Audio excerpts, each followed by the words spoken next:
Welcome to the Mike Francesa podcast. Of course, it's brought to you by Casamigos Tequila. Casamigos Tequila is brought to you by those who drink it. Very busy Thursday, as busy as they come. Knicks tonight, Yankees, Islanders, and of course, the highly anticipated NFL draft. Now, just let me set the day for you. We will have tonight 2 up-to-the-minute podcasts. When the Knicks game's over, I will have an NBA podcast up on the Knicks as soon as the game's over. As soon as the Jets pick, I will review the first 10 picks, the Giant pick, the Jet pick. So you will have an NFL draft commentary on the podcast tonight and a separate Knick podcast tonight. So 2 new podcasts will be there for you this evening. They will be ready for your consumption this evening. So you have this one today, and then you have 2 this evening. So very, very busy time. Now, we've already gone through the draft. There's nothing really new. The only bit of information that I have that's relatively new is the very, very strong currents that we're getting that May will go third to the Patriots. So despite Williams is going 1, if you've heard anything else, forget it. Despite Daniels trying to do anything he can to not be drafted by Washington, I still think they're going to draft him. Do I know they're going to draft him? I do not, nor does anybody else. I think they are going to draft him. That will leave May or a trade or Harrison for the Pats. I think the Pats, you're starting to hear much stronger currents that the Pats will go May. If that happens, I believe that Minnesota will try to get to 4. Now, Arizona has a decision to make. Do they take Harrison, who is the best player in this draft? Or do they trade the pick? That's what's going to happen with Arizona. Minnesota is trying very hard to get into the top of this draft, as everybody knows. Now, should they take Harrison, Minnesota will try to get to 5 to take the Michigan quarterback. There have been rumors about the Giants moving up and taking a quarterback. I still think the Giants are going to stay at 6 and take Neighbors. I think that's what's going to happen. I think Harrison will be off the board by 5. He doesn't get past San Diego. He doesn't get past the Chargers. He might go before that. There are teams trying to trade into 3 or 4 for Harrison. Also, do not rule out that the Pats say, wait a second, are we going to take the 3rd quarterback or the best player in the draft? Maybe they turn around and take Harrison. Harrison's off the board by 5. If he goes past 5, I'd be shocked. I don't think it happens. I think Harbaugh will take him if he's available. I think the Cardinals could take him, and I think he could go even to somebody in the 3. I don't think the Pats will.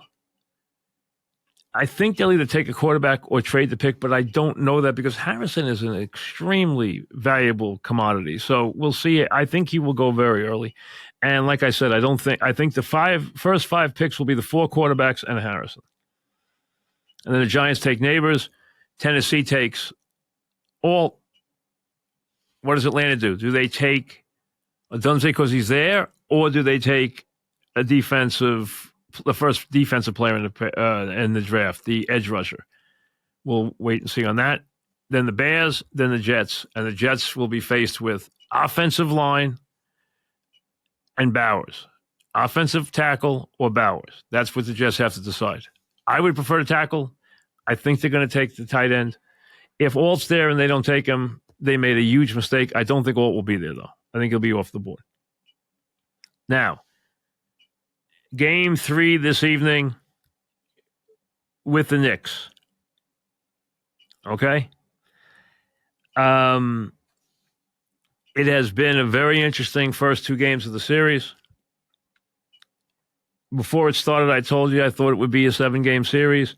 I still believe it will be unless Embiid can't play. Now, I know Robinson is a game-time decision tonight. I haven't heard anything new about Embiid. Embiid did not look good at the end of game 2. He stayed in the game. He made some plays offensively. He didn't make any plays on the backboard. He didn't make any plays defensively. He couldn't even get up and down the floor. He's had an extra day of rest. Are we going to get the same Embiid? Are we going to get a little better Embiid? Are we going to get a worse Embiid? I don't know. But Embiid's health is a major factor. If Embiid's hurt, the series is over. If Embiid continues on his plight like he is every day now, dragging his leg around the court and scoring 30 points, I think the series will go 7. Now, the Knicks have to realize they're going to run into a very intense Philly team tonight because you know that the coaching staff has pounded on them. You have got to match the Knicks' effort. They can't get every loose ball. They can't rip rebounds out of our hands. They can't want it more than we do, and they do. The Knicks play harder than just about anybody, and they've played harder than the Sixers.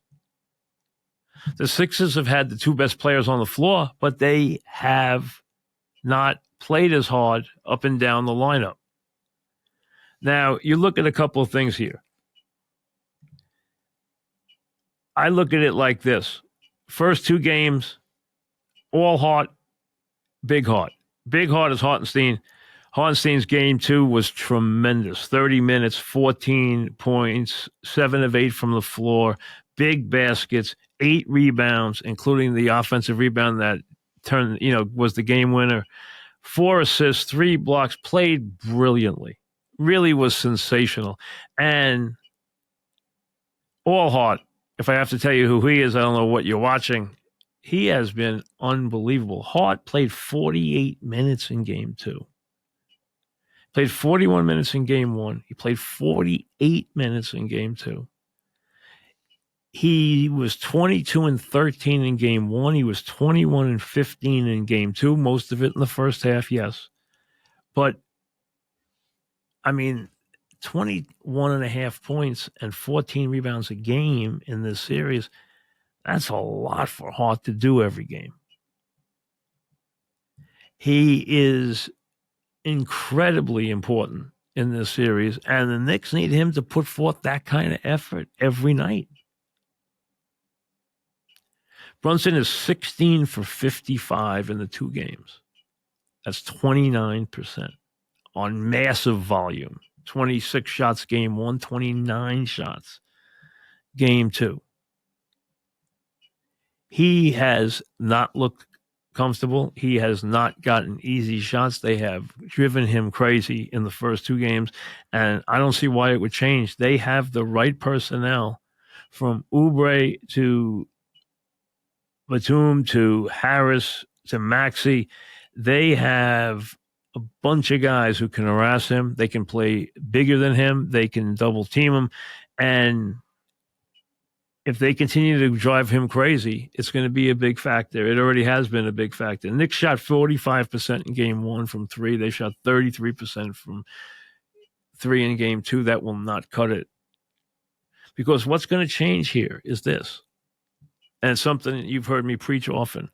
The guys in the line of 3 through 7, 3 through 8, play much better at home than they do on the road in the playoffs.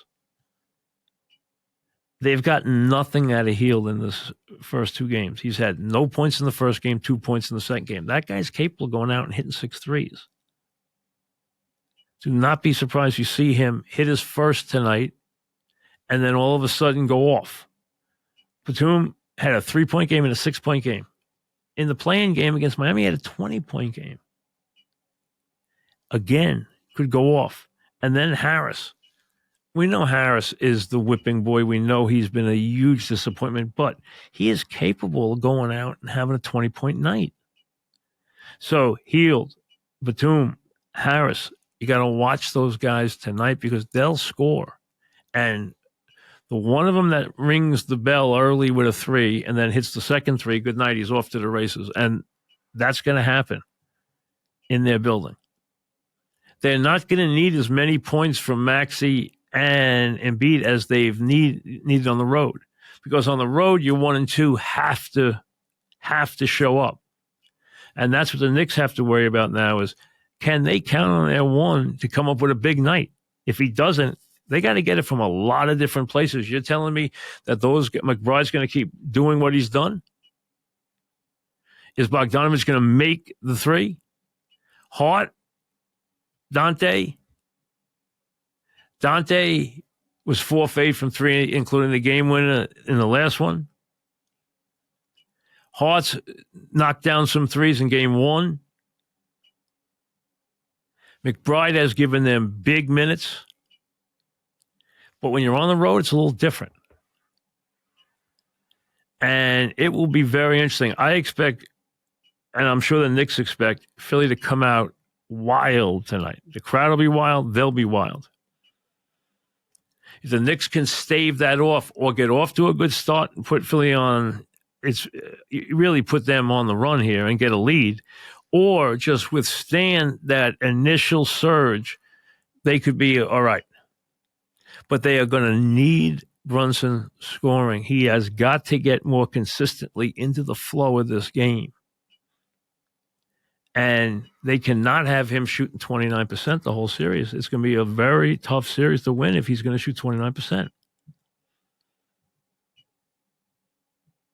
Even though they've gotten colossal play from Hart and really good play from Robinson in game 1, really good play from Hartenstein in game 2. Yes, they have role players. Yes, they have players who are hungry. Yes, they've gotten it from all their guys, Bogdanovich, McBride, you name it. Their bench has done a great job. Now you'll see the Philly bench respond in this game. And their role players respond, because that's what happens in the playoffs in your building. Your players get braver. They get more comfortable.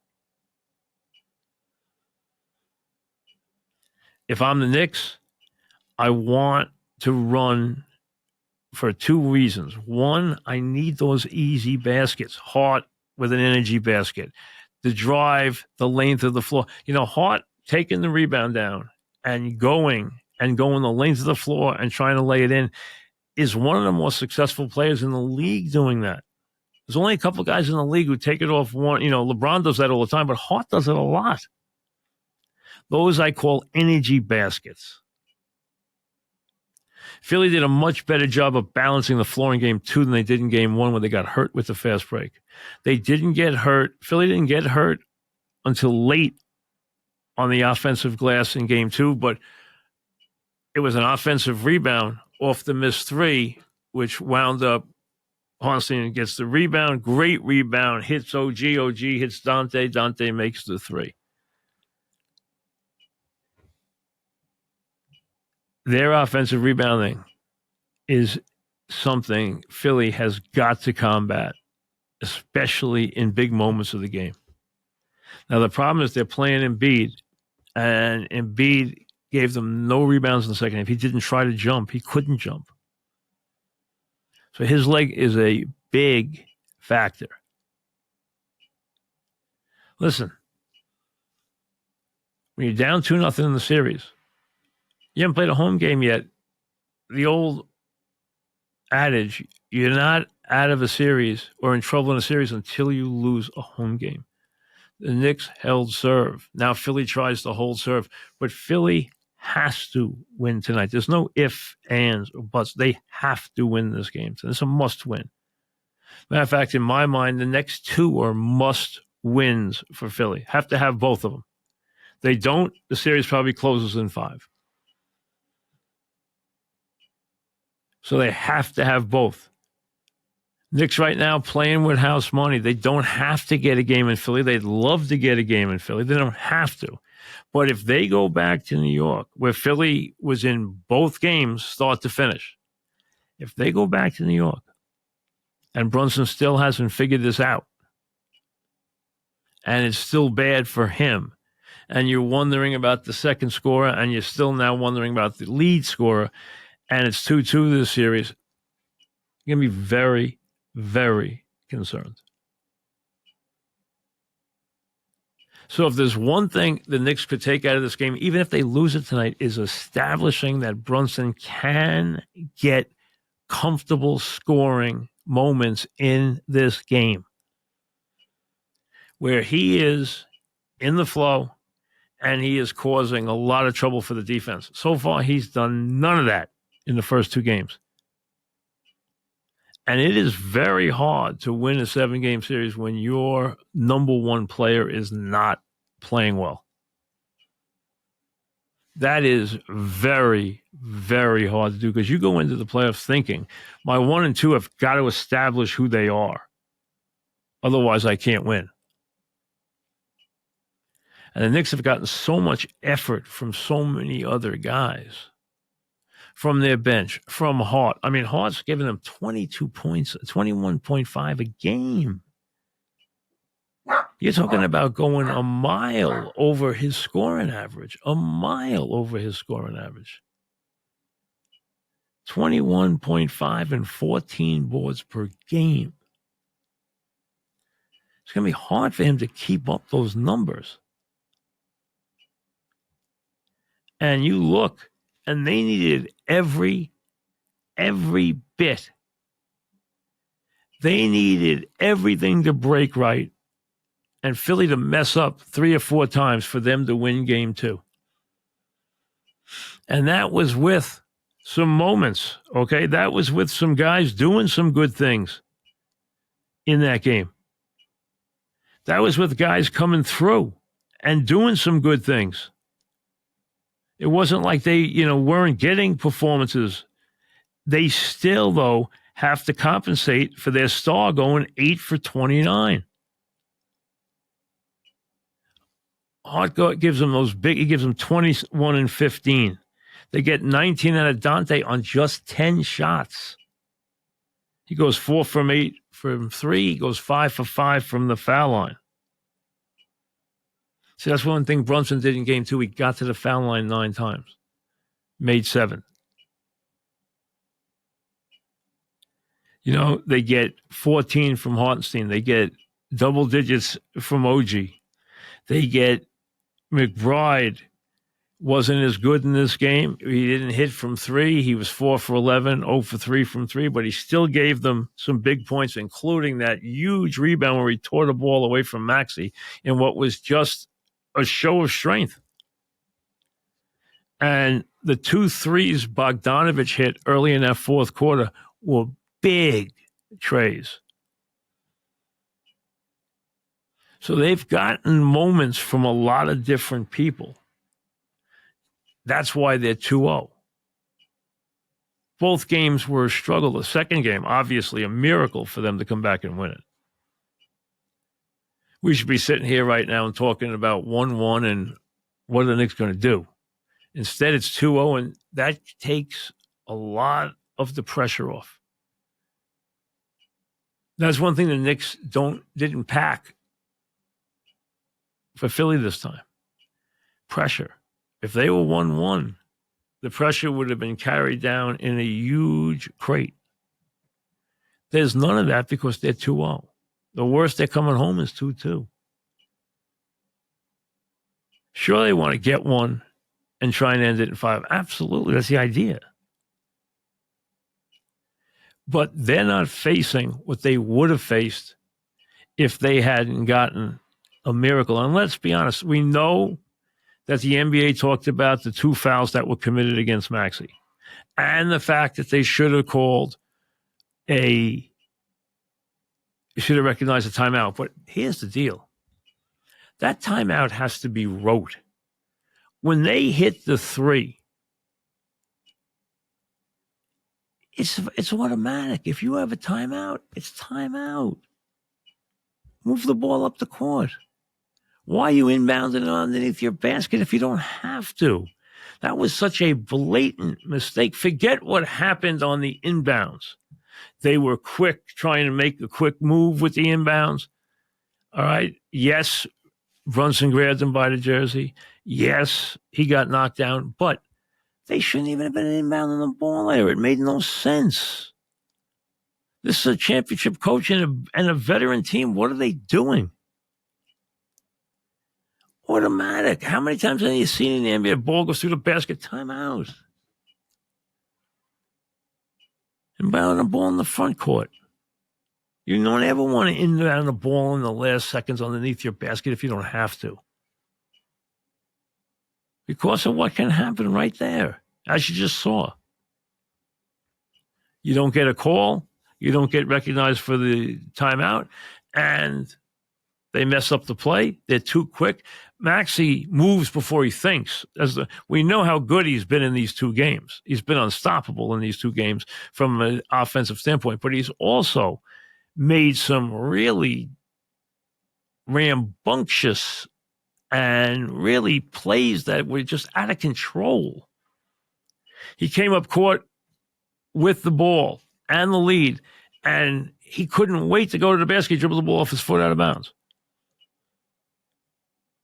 When they came up court, when they inbounded and went for the play, when they came up the court with Maxey, down one, they rushed that play. There was no reason for them to go at that breakneck speed.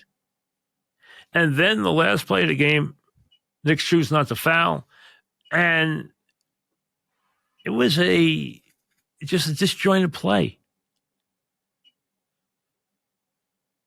So, yes, the Knicks got a break there from the foul situation. They did.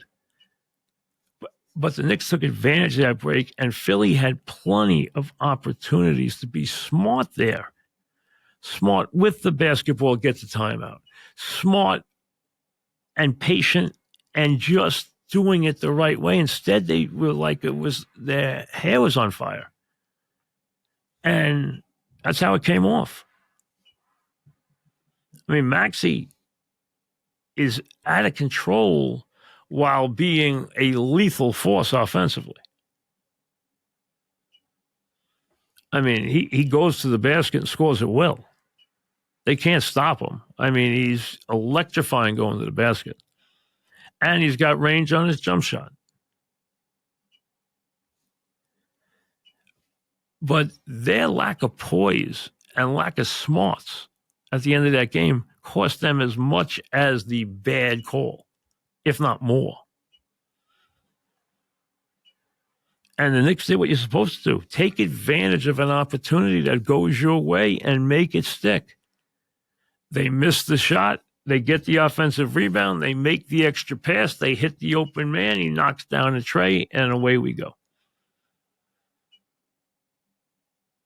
The thing you've seen from the Knicks in these first two games is, number one, all hands on deck. The guys playing have all contributed. Number two, they get every 50-50 ball. They get every loose ball. They want it more. They're more physical. They're more aggressive. They're more intense. And Philly needs to match that this evening, and I'm sure that has been drummed into their heads the last 2 days, is that, hey, we have to match their aggression. They can't want it more than us. And in the first two games, despite Philly doing some really good things and getting a lot of points out of their 1-2 guys, the Knicks look like they are more intense, more driven, and want it more.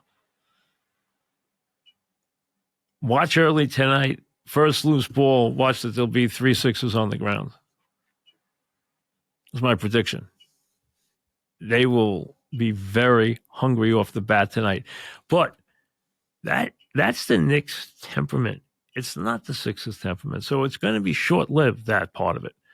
What's got to happen for them is, do their role players come to the dance after 2 vacant games? Do they come to the dance tonight? I think a bunch of them will. I think a bunch of them really will. Now, let me get to a couple other things. First, let me remind you that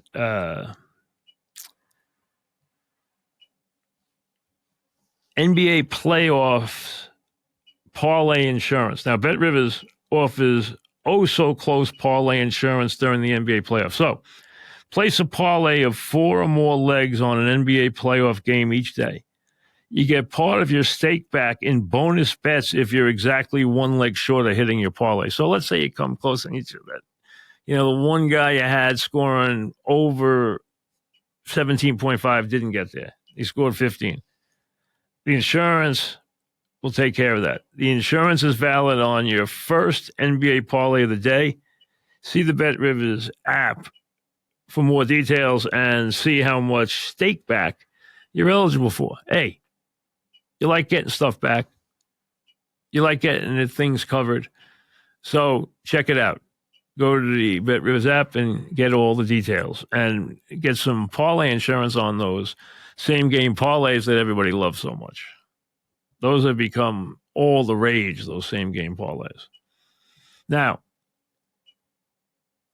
Mets came back, lost the last game in LA badly, lost the first 2 in San Francisco, didn't want to finish the trip up with 4 straight losses. Giants had to scratch their former star pitcher who has been terrible so far this year since he signed late, and he is now on the injured list. The thing you're taking from the game is another good pitching performance. But the biggest thing you're taking from the game is everybody was getting to the point of craziness with Lindor. Right? Oh, can't bat him third against righties, drop him in the lineup, bench him against righties, blah, blah, blah, blah. It just shows you what one day can do. But it really wasn't one day, but in essence, what one day can do. So he goes there yesterday. He goes 4 for 5. He scores 2 runs. He hits 2 homers. He knocks in 4 runs. So he hits 2 home runs, and he has 4 RBIs, which is basically half his production for the whole season so far. So he's almost hit 100 at-bats. He's at 97 at-bats, but now he's gotten over 200 in batting average. Now he's come out of it where in his last, forget yesterday where he had 2 homers and 4 RBIs, which was in essence half his production for the month. But in his last 38 at-bats, he's hit 357 with 3 homers and 8 RBIs. So that's the last 28 at-bats, 10 for 28, 3 homers, 8 RBIs. Yesterday's big day, 2 homers, 4 hits, 4 runs batted in. And now you leave him alone. Because before you know it, he's played, it's June 1st, and he's got 10 homers in his first 200 at-bats. And you know what? He's a third of the way to 30 home run season. So RBIs are a little light right now, but that can change in a hurry. A couple more games like yesterday with 4 RBIs can change that in a hurry. So all the worry can now go by the boards because he yesterday decided, you know what, I'll just double my production for the month right here. And that's what he's capable of. He's capable to go 4 for 5 with 2 homers and 4 RBIs, which, not too many guys can have that game. He did. Now things have quieted down. You leave him alone and let him go about his business. Is he going to swing better from the right side? Yes, he did all last year. Is he going to get his numbers up where, he's going to hit 275 or 80. He's going to hit 30 home runs. He's knocking 95 runs and score 100 runs. That's who he is. And that's what he'll wind up doing. So you leave him alone. He plays every day. You leave him alone. He'll get hot. He's already started to get warmed up. So I would not worry about him. And that should pretty much cease all the talk for a while. They needed that one day to go out there and kind of shake things up and wake up. Now he can come home, get on the homestand, get some hits, hit some doubles, knock in some runs, and away we go. Was it ugly for a while? Yes, it was really ugly for a while. Was the weather bad? Yes. Was that probably a factor? Yeah, and he's a slow starter. So it happens. Again, that day yesterday shuts up the whole thing. Last night, the first game where Judge and Soto hit homers, I believe, in the same game. Judge homers, Rizzo homers, Soto homers. I'm sure it's going to happen plenty of times this year. They haven't gone back to back yet. I'm sure that's coming, pretty soon. Again, Soto's gotten off to the fast start. Judge had gotten off to a slow start. Now he's starting to crank it up a little bit. Again, you're not worried about him. Why would you? Come on.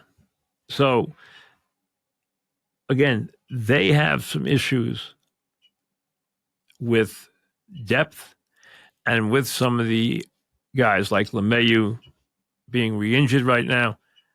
You worry about him. You worry about Rizzo. You worry about where they're going to replace these guys with if they need to replace them for a while. Cabrera's gotten off to a nice start, which allows him to stay in the lineup, and you're not worried about it that much because he's been productive. He was awful last year. He's been good so far this year. That's a distinct positive, so you go forward. And listen, they're in a good place right now. Now, listen, if you're home and you're playing the A's a 4-game series, you should be fine. The A's are improved, and boy, do they have a couple of arms that you just like to steal.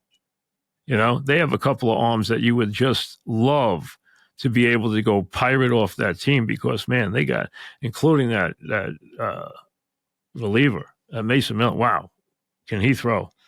But the Yankees are 17-8. But if you turn around, Baltimore's right there. Everybody in the division is at least 500. It's a good division. Boston's playing better than you think. They have a habit of doing that. They sneak up on people. Tampa's 500. They're at the bottom. But everybody's got a winning record. It's not a soft division. We know that. And Baltimore's good. They're 16-8. Cleveland's off to an amazing start at 17-7. That is, Kansas City also at 15-10, but Cleveland, I did not see Cleveland at 17-7. Did not. Detroit's 14-11, but they got off to a fast start. I'm not thinking a whole lot about them. In the National League, there's Atlanta, as you would expect. Philly's off solid. The Mets are just fine. Washington's better than you would have thought at 10-13. I thought they'd lose 100 games, still do, but 10-13 is not bad. Miami's a disaster. They will not come out of this. They had a good year last year. They got off to the bad start here at 0-9. Now they're 6-20. They're buried, and they will not get out. I liked Milwaukee a lot this year as an over even, and they're off to a fast start of 15-8. I like them. Dodgers are just fine. And, am I surprised by a whole lot? Yeah, Miami's in worse shape than you would have expected. Obviously, the team that has you the most puzzled right now is Houston. And the question is, Houston has won 90 or more games, a lot of years, 100 games, since 2016. The only year they didn't was the COVID year. They got off with the 4-game losing streak against the Yankees, the 4-game sweep. They are 7-18.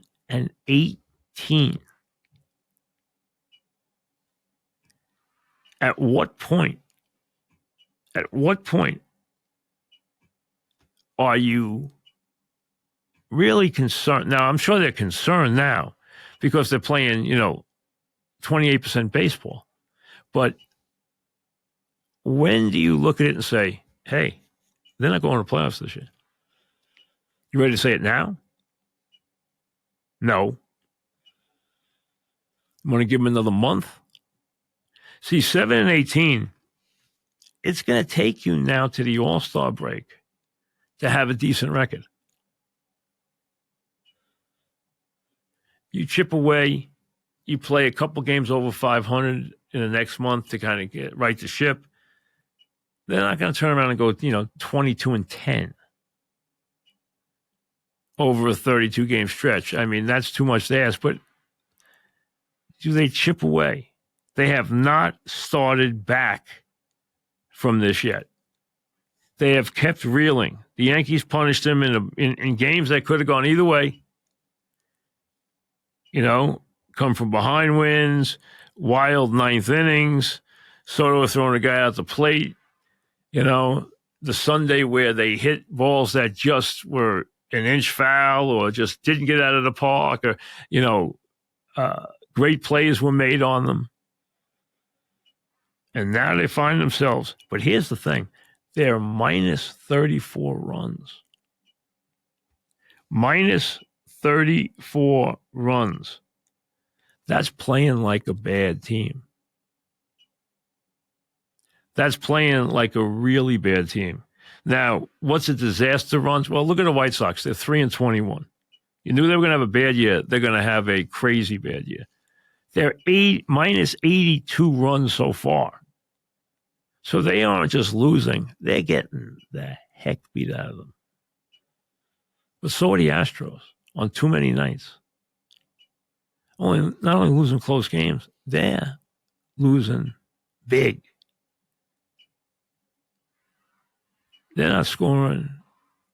Minus 34. That's a lot. That is a lot. It really is.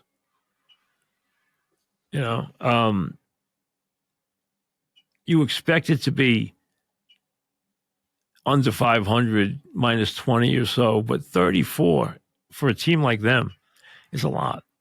But it shows you in the win-loss. Yes, they lost close games to the Yankees and stuff, but 7-18, that is a really, really tough start.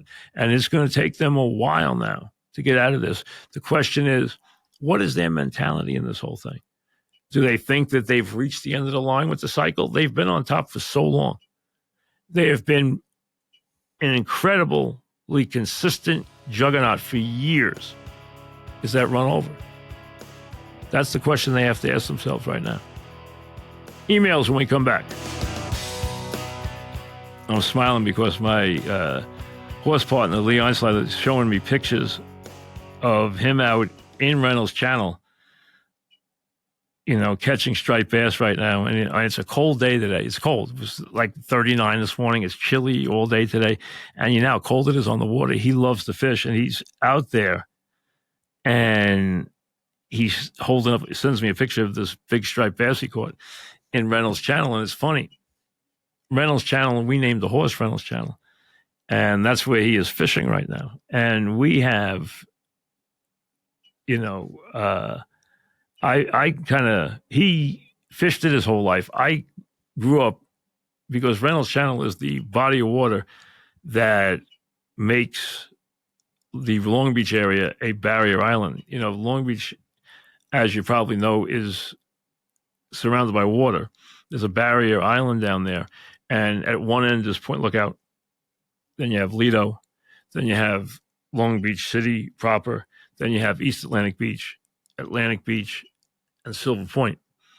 It's about 6 and change long from one end to the other, from one inlet, the Rockaway Inlet, to the Jones Beach Inlet. And on one side is the Atlantic Ocean, and it's about 1,000 feet wide. And then on the other side is Reynolds Channel. And I obviously grew up in Reynolds Channel. I mean, Reynolds Channel was right. My house was between Reynolds Channel and the ocean. And, we spent a lot of time as kids, not only fishing in Reynolds Channel, swimming in Reynolds Channel. We took our surfboards across and used to go clamming across into that swampland there and bring the clams back and sell them. So Reynolds Channel is kind of an interesting part of my youth. And he picked the name of the horse because he likes to fish, and he goes into that area and fishes. And That's where he is today. So he just sent me a picture. I was going to go with him, and I said, too cold. I'll go next time because I don't want to sit in a boat for 6 hours in this freezing weather. So he's out there, and I see he's already got a fish. So good for him. Let me get to the emails. If you want to send an email, we haven't done one in a while. Mike Francesa podcast at gmail.com. Okay. Mike Francesa podcast at gmail.com. All right. John starts us off. If Jokic gets a ring this year, do you think he will be on pace to be a top 10 player of all time?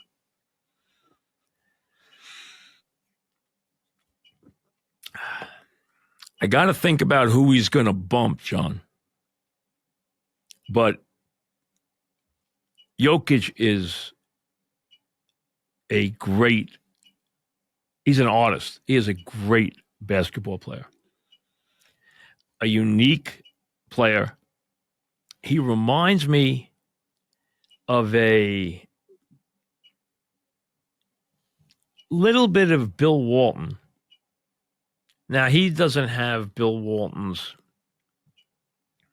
defensive capabilities. They both were brilliant passers. Jokic is a little better offensively.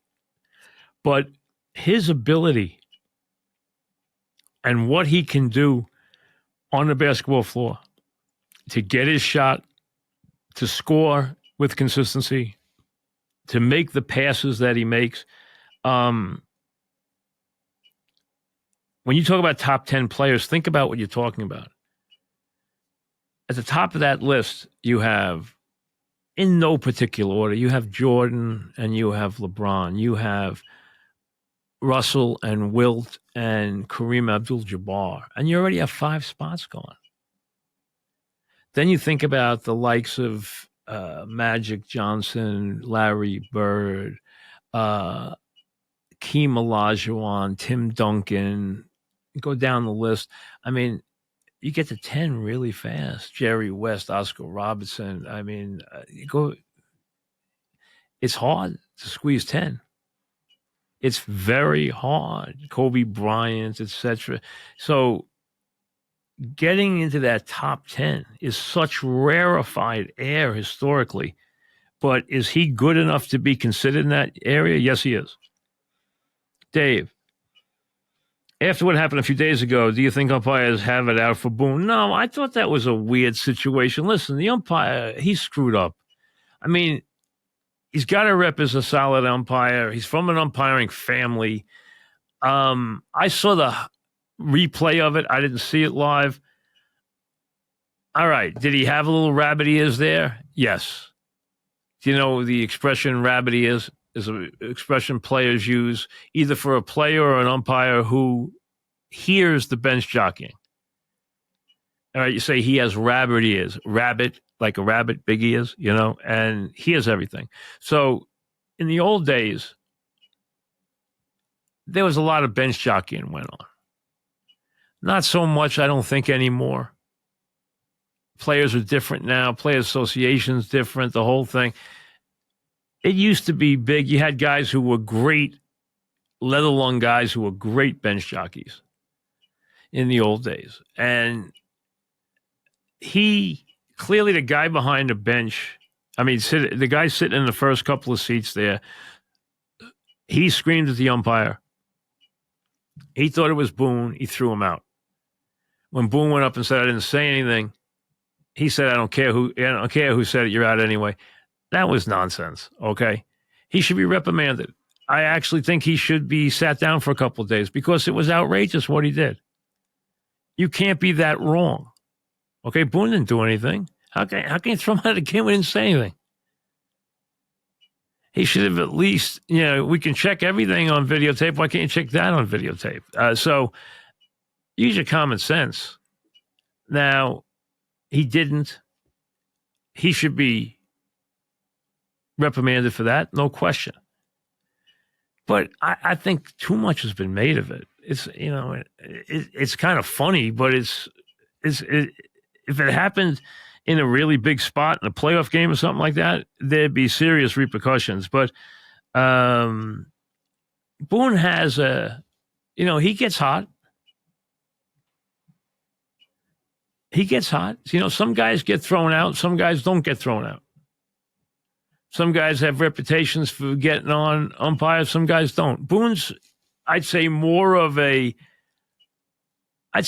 he's on the more aggressive side of the 50 percentile. He's not crazy, okay? He's not Earl Weaver. He's not, out of control as a manager. He's not nuts with umpires. So, but he does have a temper. So, hey, he gets thrown out more than some guys do.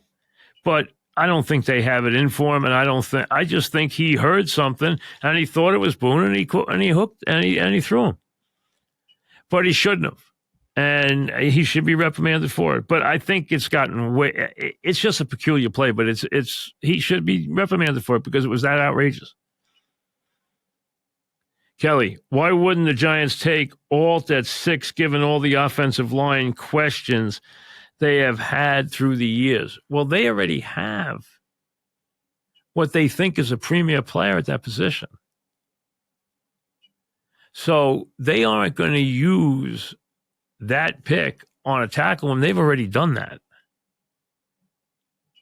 Okay, I agree that they could still help their offensive line, and they did in free agency. They need a wide receiver. Now, you could say they need a quarterback. That's fine.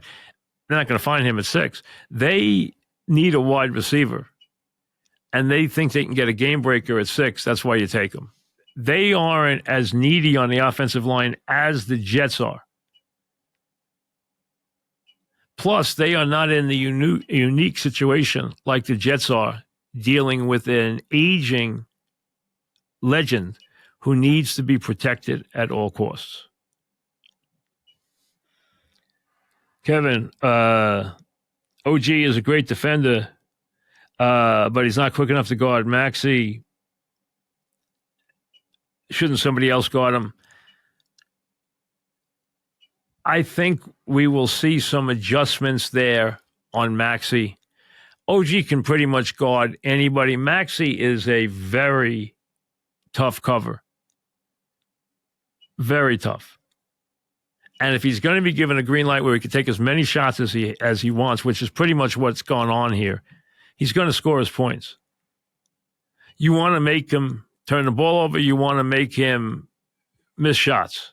You know he's going to score points. In this series, I think OG is going to spend minutes on Maxey. He has to. Because you're not going to use him. To just use him as a double teamer and just exclusively wouldn't make sense on Embiid, and there's nobody else that he needs to shut down on a regular basis. So I understand Maxey has scored points on him, but he's going to see minutes on Maxey. I don't think there's any way around that in this game, the way it's configured. Do you think Tom Brady will be a good color commentator? No, I don't. I don't think his heart's in it. I don't think his personality is such. I don't think he's going to be great at it. I really don't. I think there's a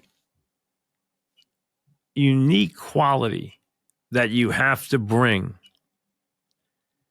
that allows you to, as an analyst, see the game quickly, plus bring personality into it. It's a tricky job for the analyst in football because you're going to spend a lot of time over replay. You're going to spend a lot of time breaking down what happens on replay. And you also have to be very personable and glib in how you do it. I don't see him there. Plus, now that he's already an owner, I think he comes at it from a different... See, that's why some of his comments are weird. He just got ownership. He is the third player in the history of the NFL, third guy who was a player who had ownership. The first one is George Halas, which was a player owner back in the 20s. So that doesn't count. The second guy really doesn't count either because it's Jerry Richardson, who played for the Colts, retired, and then made a fortune with Hardee's, and then bought the Carolina Panthers. So that's a different way of going in it as a player. He's a player who went in and took a stake of a team. He now has been approved, and you have to be approved to have points with the Raiders. He has made comments about playing again. He has to give that up. That's why he's never playing again. He has to give up ownership if he plays again. He can't even play for the Raiders. He can't play for anybody. An owner can't play. He can't wear a uniform. Because if you allowed an owner to be part of the game, then Jerry Jones would have been coaching and Ted Turner would have been a manager many, many years ago. They don't allow that for that reason, because you're going to get guys like those guys or, Bob Irsay coaching the team. So they make that impossible for ownership to do that.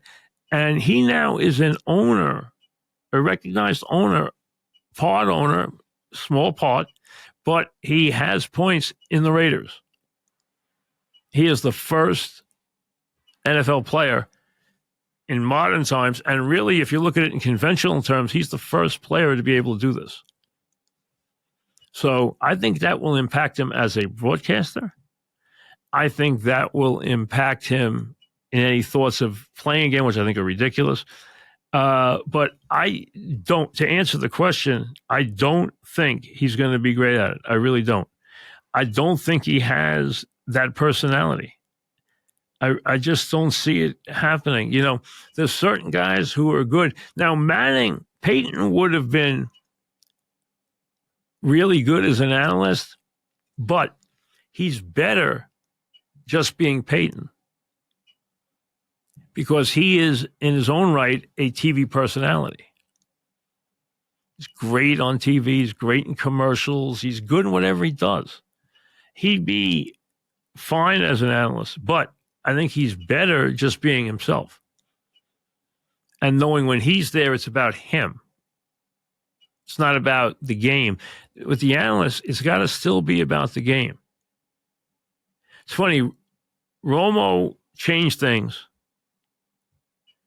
and he was the first one in a long time to change things, but it seems like his style of doing it has become less and less popular the last couple of years, where people have started to now really go after him. And maybe his work ethic and preparation needs to be a little better than it is. You can't just wing this. It's not built for you just to wing it because there's too many things to follow in this league if you're going to do this job right. See, I didn't think early on Aikman had the personality to be a terrific analyst, but he's come at it almost in a different way, but it's worked really well. He's really good at it. And he's got his own, it's almost like he brings kind of a cowboy way of doing things to it, but it works. Aikman he's got a sense of humor, but he doesn't go crazy thinking he's a comedian. And he takes it seriously. And you can sense that. And the fact that he had so much success as a player makes him look at things and say, you got to be better at this. You have to do this better. You have to do that better. Because he knows. He knows what it takes. And he was part of something special. And he was that kind of perfectionist as a player. I think he's become very good without having that incredible personality. He's still become very good at it. We'll see you later.